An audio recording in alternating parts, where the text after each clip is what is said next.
bars. The man responsible for a crash course through Saskatoon is sentenced.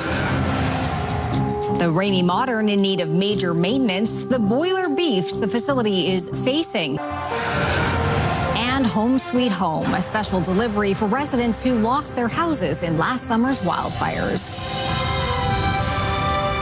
This is CTV News with Chantel Saunders.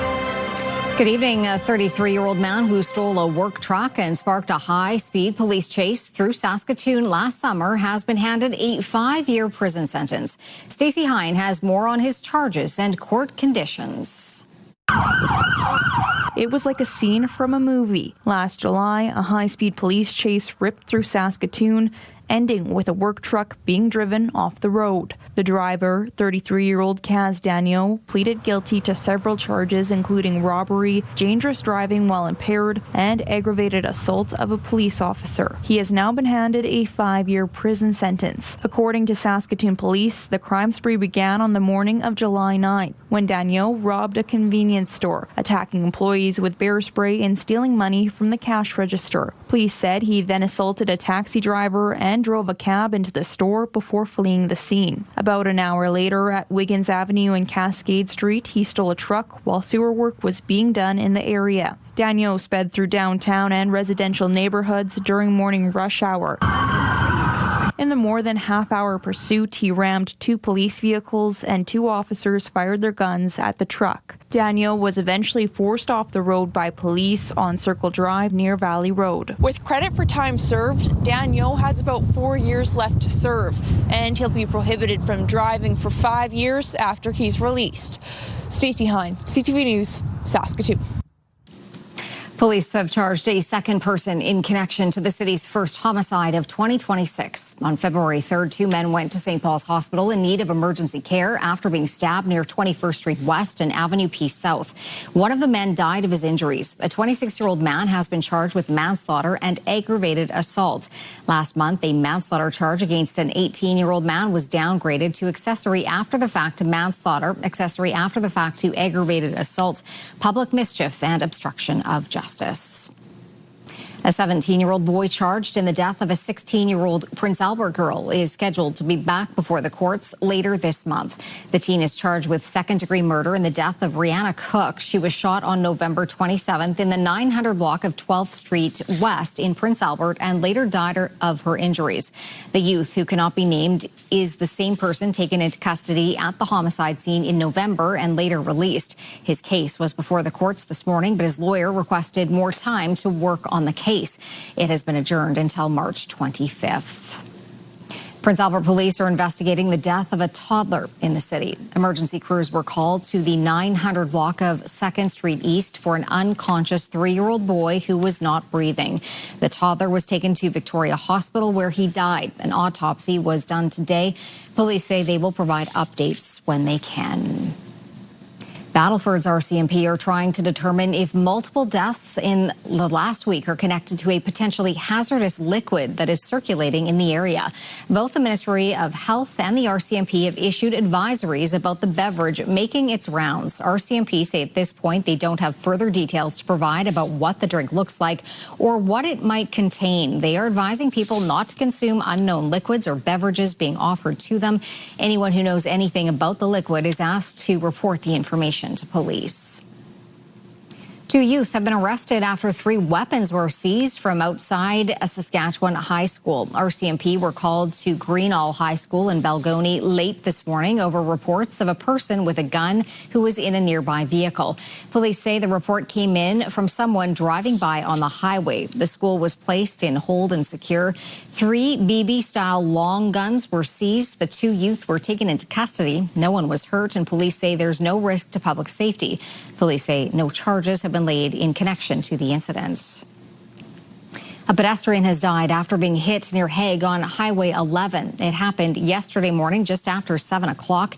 The victim has been identified as a man from the Beardies and Okemossis Cree Nation. The driver remained at the scene and has not been charged.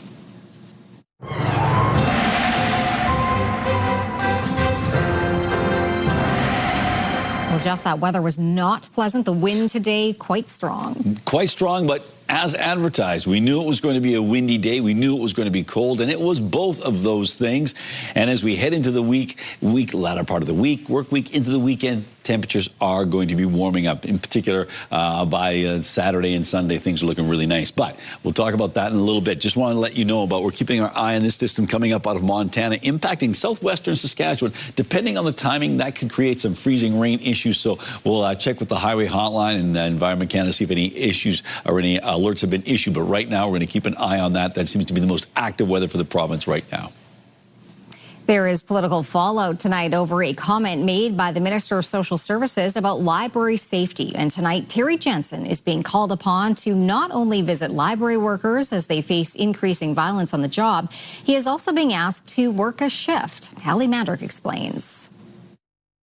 The union representing Saskatchewan library workers and the official opposition are calling for action after MLA Terry Jensen's response to being asked to visit workers at a library where safety concerns have been raised. They've raised the concern.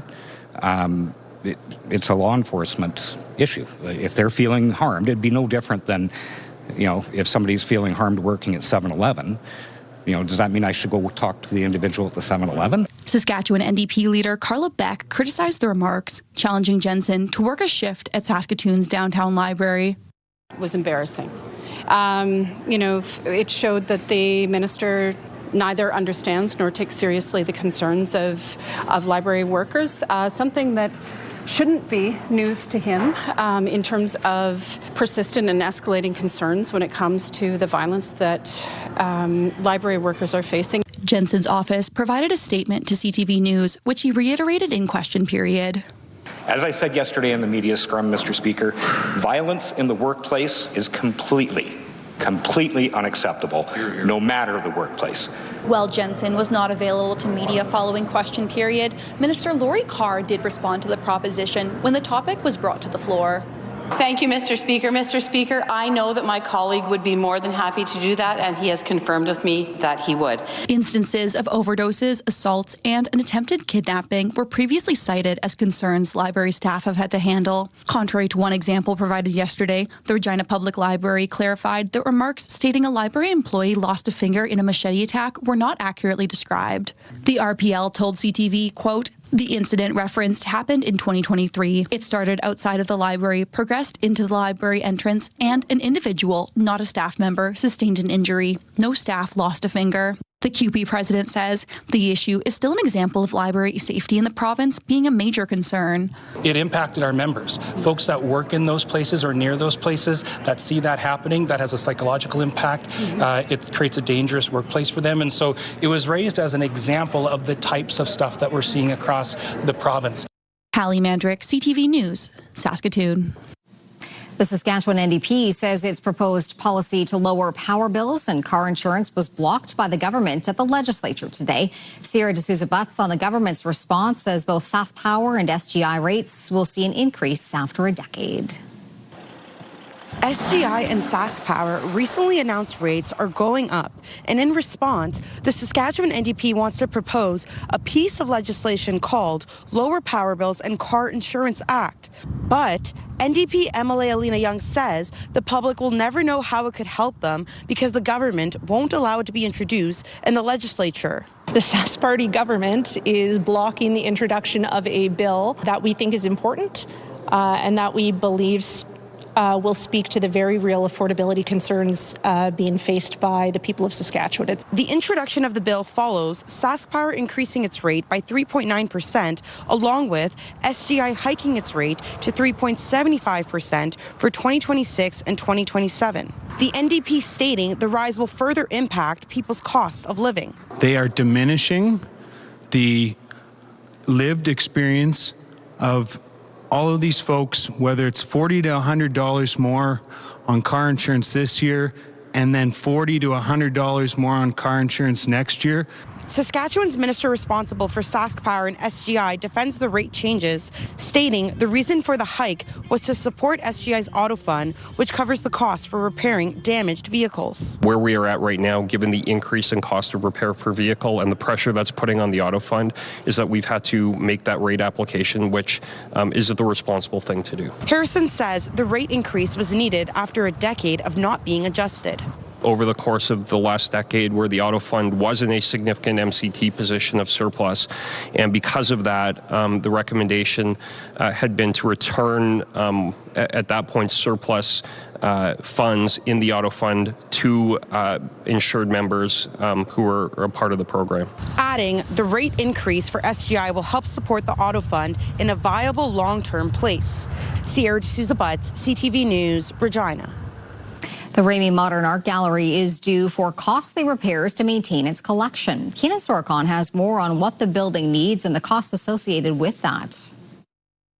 Less than 10 years after opening, the aging boilers at Remai Modern are leaking and showing signs of failure, and replacing them will cost $1.5 million. The model is obsolete, the manufacturer support has ended, and meaningful long-term repair is not feasible. Because of the building's unique footprint and size, combined with the strict requirements to maintain the climate for the artwork and exhibits, the boiler runs constantly, instead of a typical boiler which turns off every spring. That's reduced the 20-year lifespan to 10 years. Continued operation increases the risk of sudden failure and loss of environmental controls. A provincial regulator told the art gallery in 2023 the boilers would need supervision 24 hours a day if they weren't replaced, which costs about $150,000 per year. They need to be replaced, so we're going to replace them with something that's more suited to the environment that they have to run in. The money will come from a reserve for this purpose. Nearly a quarter of what Remai Modern has put into the fund will be used on new boilers. This money has been saved, this money has been put away, this isn't coming off the mill rate. Costs have been increasing at Remai Modern since well before it opened. Construction costs soared to more than $111 million when including the parkade beneath it. It was originally estimated to cost $55 million in 2009. Lawsuits between contractors and subcontractors followed, and repairs were needed on the roof in 2022. The Remai will also get more than $6.5 million in grants from the city this year and next year. By comparison, the city of Regina gave the Mackenzie Art Gallery a $308,000 grant last year, according to audited financial statements. There's no timeline on when the boilers will be replaced. Tenders are being reviewed before the work is awarded. Keenan Sorokon, CTV News, Saskatoon. After losing most of the community's homes to wildfire last summer, Peter Ballantyne Cree Nation's Denair Beach community has hit an important milestone for rebuilding the community. Jasmine Pelche on how the building is progressing and what it means to community members. Peter Ballantyne Cree Nation Chief Peter Beattie says that families who lost their homes to wildfire in Denair Beach will soon be able to return to new houses. They'll be able to get back into their community and, try and start over again because they lost everything when that fire went through. The first of 24 new houses was shipped from Prince Albert to Denair Beach today. The Peter Ballantyne Cree Nation community in Denair Beach lost most of its 30 houses last summer to wildfire and is now rebuilding. The new homes, 18 of which are completed, are sitting at the Lake Country Co-op lot north of Prince Albert. A lot of people have shown up here to tour their house, so to see that pride or that joy to see their future house, it means a lot to our team, our sub-trades. It's exciting for everybody. The Lake Country Co-op began working on the houses in late fall 2025. Some of the new houses are wheelchair accessible with lower countertops and accessible bathrooms. The co-op says that the goal is to transport 2 houses weekly depending on weather conditions. The appliances will be installed once the houses are in place, and electrical and plumbing still need to be set up before the homes are move-in ready. Some community members haven't been able to stay in Denair Beach while the rebuild is ongoing. A lot of them have lived there their whole lives. And, to be out of the communities, for one thing, it's traumatic. And on top of losing everything else. Chief Beattie says he hopes to have the homes ready for residents to return this summer. Jasmine Pelche, CTV News, Prince Albert. March is Problem Gambling Awareness Month across the country, and new numbers are shedding lights on problem gambling in Saskatchewan. As Carla Shinkrick tells us, new trends with online betting are noticeable in the data across the country. While more things have moved online since the pandemic, that's also the case with gambling. Since the introduction of online gambling and wide open sports, online sports gambling is now much more prominent. That's contributing to the overall higher numbers of people gambling. Nigel Turner specializes in mental health and addictions and says 20 years ago, the average age of gamblers was 55, but new marketing targets younger people. They wanted online gambling because, again, it can appeal to a younger audience. Stats show that 7% of Saskatchewan residents reported gambling online in the past year, and men 18 to 34 are most likely to bet on sports online weekly. And the percentage of younger people who are calling the helpline has skyrocketed. The helpline has received more than 4,000 calls over the past 5 years. According to Mobile Crisis, which operates the helpline, there's been a small but measurable uptick in calls since the pandemic. Also, recent data shows VLTs and instant scratch tickets remain the leading activities associated with moderate risk and problem gambling. The crisis line is funded by Lotteries and Gaming Saskatchewan, or LGS. The crisis line, it's a red flag waving. So what's causing that red flag to wave? And then how can we address some of the underlying issues that are causing people to feel that they need the crisis line?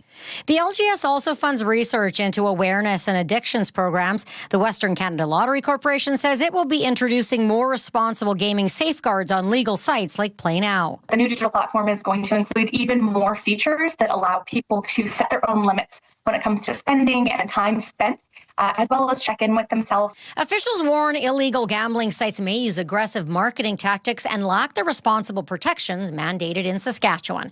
Carla Shinkrick, CTV News, Saskatoon. The Saskatoon Police Service is working to recruit more women. It's part of a broader push to close the gender gap in careers traditionally dominated by men, and comes as International Women's Day is on Sunday. CTV's Laura Woodward has the story. Some people were born to give more of themselves. The government of Saskatchewan has launched a national recruitment campaign trying to convince Canadians to move here and work in policing. Saskatoon's police chief says he wants the force to better reflect the community it serves. While we don't have a complement of women in police that equal the number of women in our community by percentage, we're definitely focused on identifying women who would be great at policing and trying to get them to come to our service. They do provide a uniqueness that I think was not there historically. Women think a little bit differently, and often they challenge our men to see things in a different and often better way. The push to attract more women extends beyond policing. Saskatchewan Polytechnic is also working to get more women into skilled trades, another field where they remain underrepresented. Data from Statistics Canada shows women make up a small share of certified trade workers across the country. Brandy McTavish says she's seen progress since she started training as a heavy-duty equipment technician, a trade with one of the lowest rates of women. I have the opportunity to be a mentor and a role model, and that's something that I didn't have. I had a lot of great male mentors, but it's different when somebody's actually walked in those shoes. Laura Woodward, CTV News, Saskatoon. Some co-op managers making good on their promise to take a pie in the face as part of a post-Telemiracle fundraising event. There you go.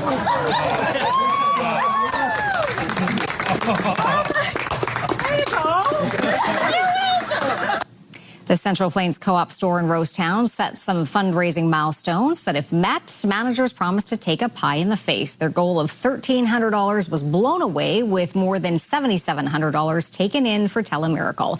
In total, the store sold 1,384 helping hands for the telethon.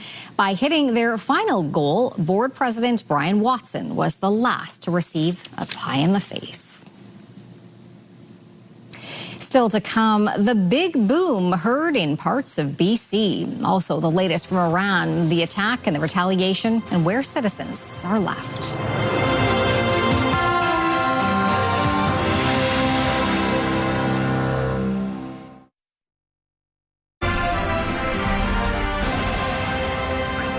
You're watching CTV News live from downtown Saskatoon. Thanks for staying with us tonight.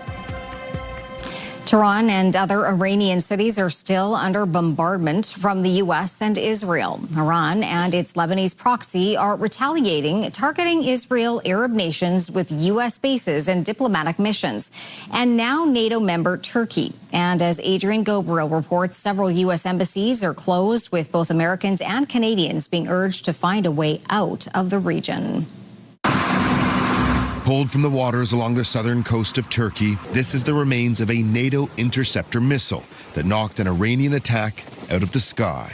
Turkey's President Tayyip Erdogan saying his country is in close consultation with NATO allies while warning Iran a similar incident cannot occur again.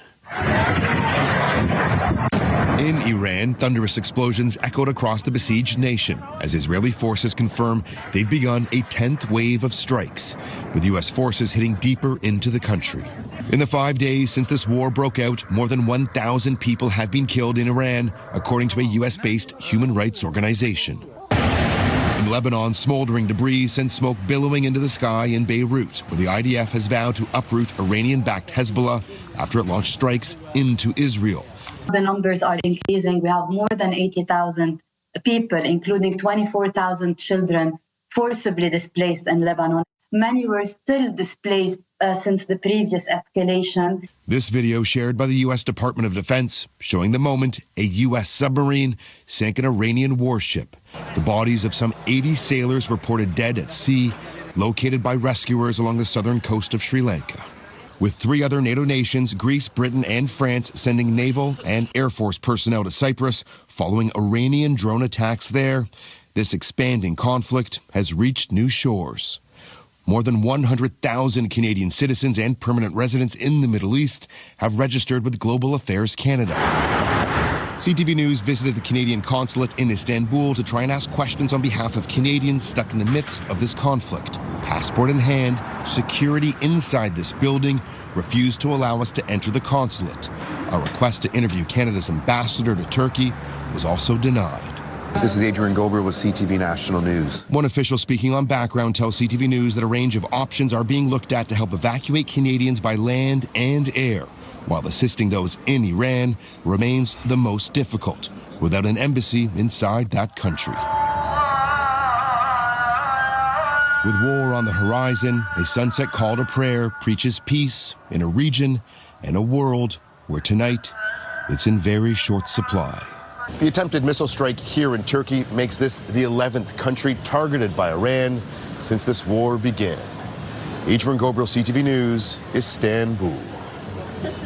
Meanwhile, the U.S. Pentagon says Operation Epic Fury is still in its early days as the U.S. military prepares to ramp up its war with Iran.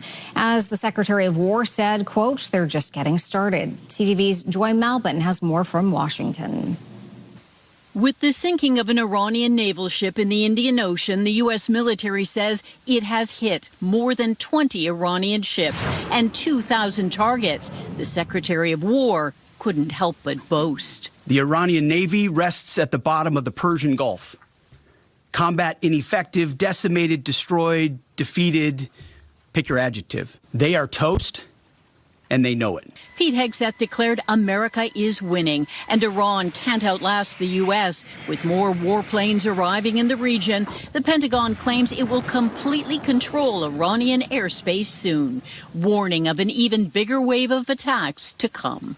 We will now begin to expand inland, striking progressively deeper into Iranian territory and creating additional freedom of maneuver for U.S. forces. The conflict was supposed to last just a few days, but President Donald Trump says it could be a month or longer. The White House insists this isn't about regime change, so why attack now? 47 years they've been killing our people and killing people from all over the world, and I think we have great support, and I think if we didn't do it first, they would have done it to Israel, and give us a shot if that was possible. With the war widening, involving multiple countries now, it's not quite a MAGA mutiny, but some key Trump supporters are raising some serious questions. It's pretty clear that we're not going to gain anything more. And how do we know that? Because no one has explained what we're there to gain.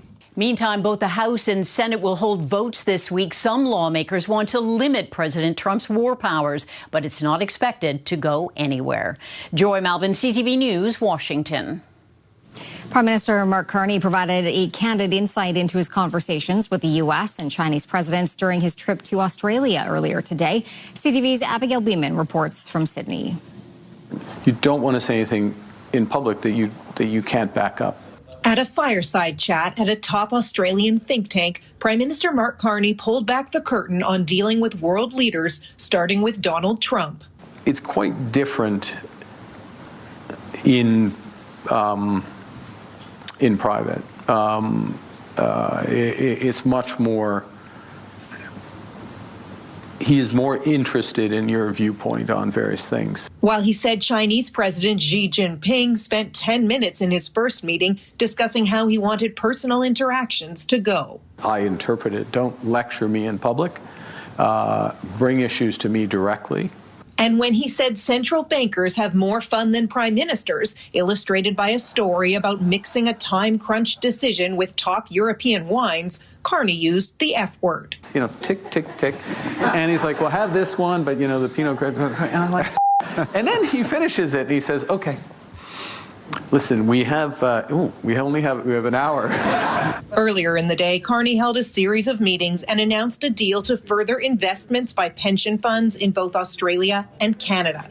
Australia has had trouble entering Canada's market. I think we've struggled to find the opportunities, and this dialogue is in part about unlocking those opportunities. So as they look to private capital, we really want to be at the front of the queue. It's no longer what or why, it's how.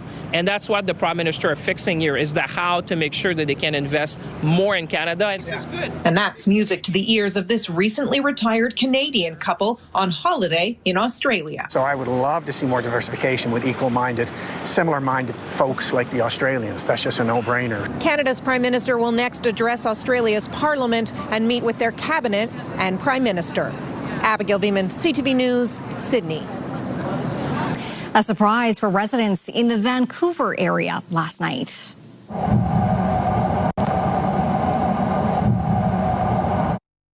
People in the BC Lower Mainland posted a number of videos showing a sonic boom accompanied by a bright flash. Experts with the American Meteor Society says by all indications this was likely a fireball meteor burning up the atmosphere. Well, there was nothing burning up here at home, Jeff. It was just cold and windy today. Exactly. No fireball. No, yes. We, as advertised, we said it was going to be cold, it was going to be windy, and it was both. And it looks like the good news is the winds are going to be starting to back off, and temperatures are slowly on the rise to well above seasonal values. So I'll let you know more about that a little later on. I also want to let you know something I didn't include in Community Calendar earlier this week. The Laundryman, a new novel by Dwayne Brenna, is going to be having its official launch tomorrow night at McNally Robinson. It's a murder mystery set in the late 1800s in Prince Albert. And Josiah Nelson will also be doing some reading that night, tomorrow night at McNally Robinson. So minus 15 right now in Saskatoon, minus 17 in Prince Albert, minus 18 in the Battlefords. And as you see, light snow in the area right now. We don't expect it to add up to a lot, but that impulse was expected to come through our area. We're also keeping our eye on that system down in southwestern Saskatchewan. Minus 13, that was our 24-hour high because that was our temperature at midnight. It wasn't that warm mid-afternoon today. Minus 4 degrees is typical for this time of year, so nowhere near where we would typically be. 8 degrees, though, that was the record set in both 1968 and 1987, and that still stands, and the record cold temperature still stands. That's minus 37 from 1893, and the sun's going to go down at 6:52. Coming up, Forever Friends, the connection made years ago, recently reignited.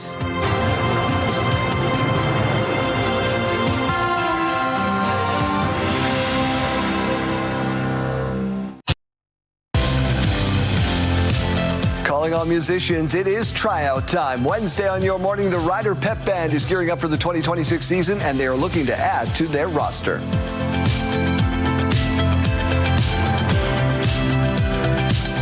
All right, let's take a look at the wide and live lens of Skycam. And as you can see, we still have some, it's a bit more snow, a little bit more snow. I know we had a little dusting this morning, and we've dealt with some right now, but we're not expecting a lot in the way. Now, I was contacted by some people in the Prince Albert area. They were kind enough to let us know that they had a couple of days of snow, but it really added up to about 2 to 3 inches. So you're looking at maybe about 7.5 centimeters there. So just to keep you in the loop with regard to that. Waiting for the big atmospheric river to impact parts of British Columbia as we head into the weekend, but some of that warm Pacific air will be coming our way after it scrubs out the moisture. So, but right now we're keeping our eye on down in southwestern Saskatchewan. That's the area of greatest concern because of the freezing rain, or at least the potential for freezing rain.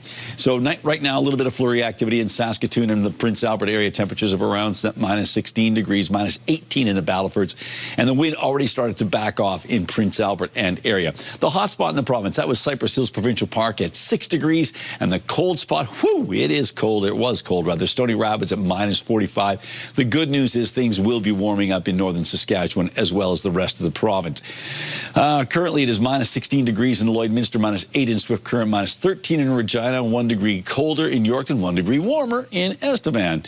Into central parts of our province, temperatures ranging from minus 19 degrees in Melfort and Nipawin up to minus 12, and that is in Kindersley. It's minus 16 in Meadow Lake, minus 17 in Wynyard, minus 18 in Hudson Bay. Up north, still quite cold, but there are no extreme cold warnings in effect, as there have been for the last few days. Temperatures in the low to high minus 20s for some parts of the north, and Collins Bay at minus 30 right now. Down south, 0 degrees in Maple Creek. It does cool off, though, to minus 16. That is in Indian Head, minus 12 in Carlisle, minus 14 in Melville, minus 12 as well in Outlook, minus 3 in East End.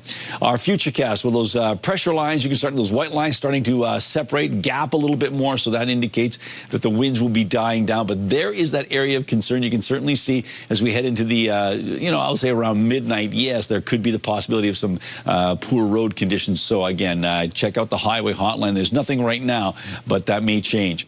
Possibility of some flurries in Stony Rapids and Key Lake tomorrow. Temperatures of minus 14 in Stony Rapids, minus 9 in Key Lake, minus 5 in Buffalo Narrows, minus 8 in La Ronge. Minus 5 degrees for Meadow Lake, minus 6 in Spiritwood, minus 1 in Kindersley, a high of minus 3 in Rosetown under cloudy skies. Cloudy in Leader and 0 degrees, 1 in Maple Creek with a chance of flurries. Flurries expected as well in Outlook and Swift Current. Minus 6 for Outlook and minus 3 for Swift Current. Minus 11 in Yorkton, minus 8 in Regina, minus 7 in Moose Jaw, minus 9 in Estevan. And into east central Saskatchewan, temperatures hanging around that minus 10 or minus 9 degree mark, a chance of flurries in Watrous. So for the Battlefords, dropping down to minus 19 and then warming up to minus 6 tomorrow. That's still below seasonal, but certainly warmer than we've had. And there is still a risk of frostbite overnight and then in the early morning of tomorrow. 2 on the plus side on Friday, 6 on Saturday, 3 on Sunday with windy conditions, and minus 4 to start the work week, and then cooling off a little bit. Light snow expected overnight, so this should hang around and maybe start to taper off tomorrow morning. And then we have cloudy skies on Thursday, minus 8 degrees for the Prince Albert area. The wind is still going to be relatively light, but it will shift around in terms of direction. 0 on Friday, 6 on Saturday, 2 on Sunday, minus 8 to start the work week, and close to that on Tuesday and Wednesday. And finally, for Saskatoon, we've got ourselves an overnight temperature of minus 16, expecting that snow maybe to intensify a little bit after midnight.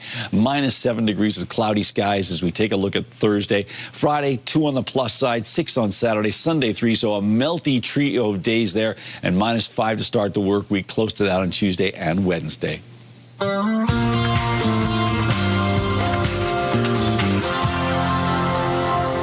Comedian Mike Myers is set to receive a special honor at this year's Canadian Screen Awards. Myers, who's from Scarborough, Ontario, will accept the Academy Icon Award. Recently, the 62-year-old has been outspoken in supporting Canada amid annexation threats by the Trump administration. He appeared in ads alongside Prime Minister Mark Carney and wore a Canada is not for sale shirt on Saturday Night Live. Nominees for this year's Screen Awards will be announced in 3 weeks, with the ceremony being held on May 31st.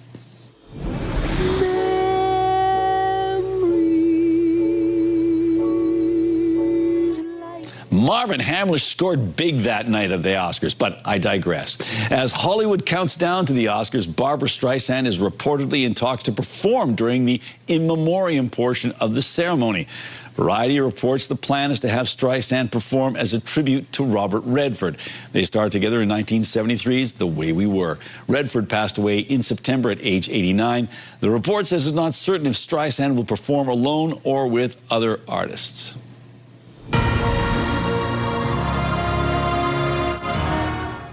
A Game of Thrones movie is reportedly on its way to the big screen. According to The Hollywood Reporter, Warner Brothers is developing the title with Beau Willimon, who wrote the streaming series Andor and House of Cards. Just like the spin-off shows House of the Dragon and A Knight of the Seven Kingdoms, it's expected to be the movie will be a prequel to The Game of Thrones, which aired its final episode in May 2019. A different story from the world of Westeros will debut on the stage in the UK this summer. There's George R. Martin. All right, time for Pick of the Day. What do you have? A triple hit as always, but let's start off with this shot. This is it's an action shot, it's a nature shot, it's all these things. This comes to us from John Barton. He took the picture, Florence sent it in. Some pine grosbeaks, first to the breakfast buffet at Emma Lake. What a great shot. Thank you for sharing that with us. Our next one comes to us from Ron Walden. Ron says the view of the total lunar eclipse from Hampton Village in Saskatoon at 5:30 a.m. on Tuesday, March 3rd, in other words, yesterday. The skies were just clear enough to add a seriously spooky dimension to the blood moon. Nice shots there, Ron. And finally, from Sheldon and Laura Novak up in the Prince Albert area, one day felt sorry for a couple of deer that looked hungry. Fed them. Next day, we had 31 deer at our back door waiting to be fed. And then Sheldon adds the 2 to 3 feet of snow in the PA area is too deep for them to find food. A lot of farmers are pitching in. So yes, those are some happy deer there. And if you'd like to share an image with us, you can do so by sending it to cfqcnews@ctv.ca. Please put Pick of the Day in the subject line. It helps us sort through the pictures. Still to come on CTV News, the reunion, decades in the making, the fast friends who recently reconnected.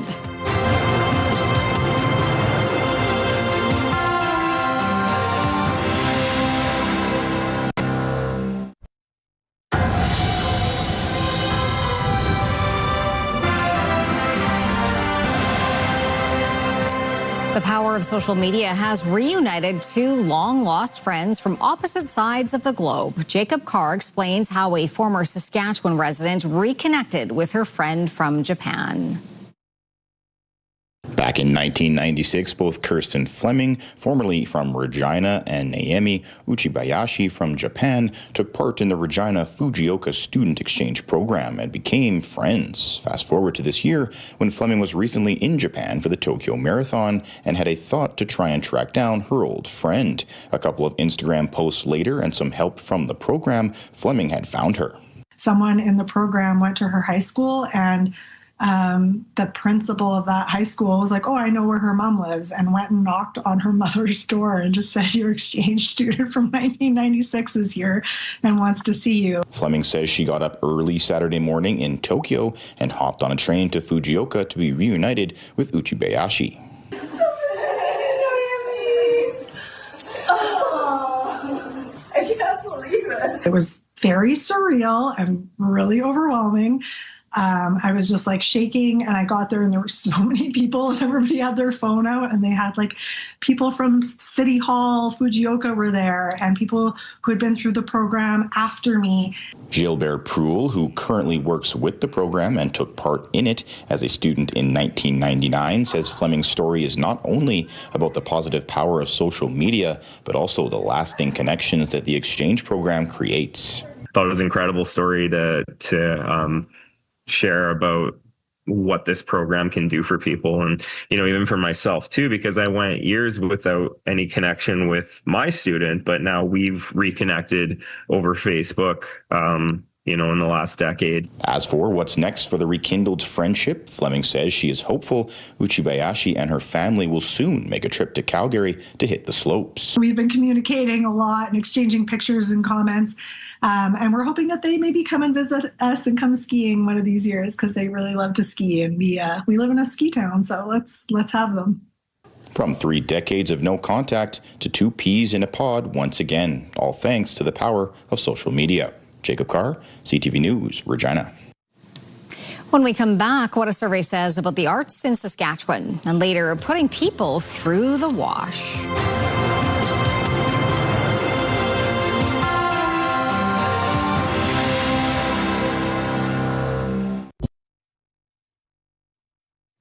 All right, let's take a look at the rural forecast for tomorrow. And yes, kind of a transition day, but some places will be seeing temperatures that are closer to seasonal. That certainly includes Meadow Lake, -5, -4 in Lloydminster, -1 in Kindersley. But then a little cooler as we make our way toward the eastern side, as often is the case. As you can see, Hudson Bay at -9, -10 in Milford and Wynyard. Wynyard might be one of those places, as we saw the trajectory of that system sliding through, and we might see a bit more in the way of substantial snow there.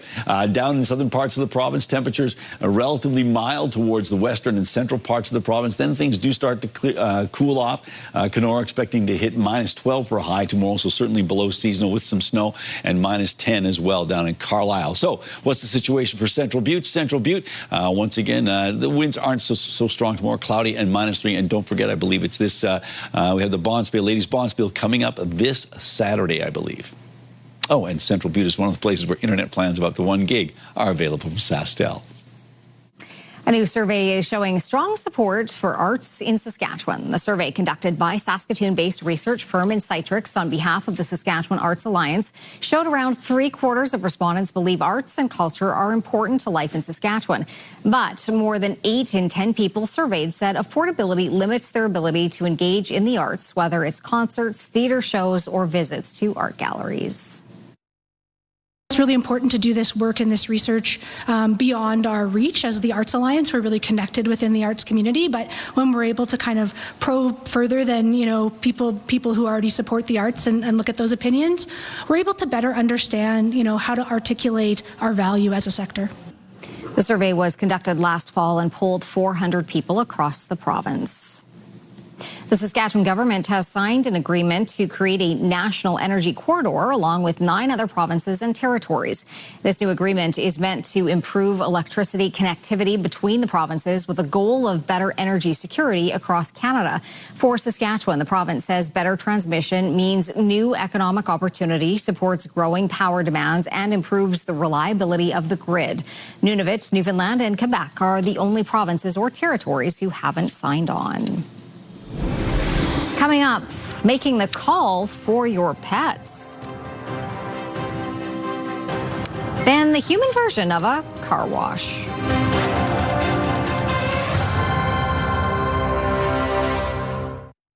Select Hair Service is brought to you by Sage, the beauty bar. Well, it was only a matter of time before companies started making smartphones for pets. Oh, boy. That's what I said. The pet phone made its debut at the World Mobile Congress in Spain. It's mounted on a pet's collar.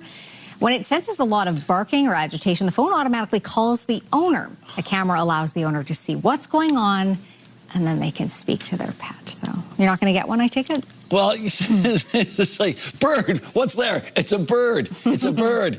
Hey, did you see that bird? I'm barking at that bird. Is it an intruder? No, it's a bird. Maybe they need food or something. You never know. No, it's just a bird. It's just a bird. Well, I guess they'll know. Okay, you didn't like that invention. How about this one? Your next bath could look like this. Well, if you're willing to pay up.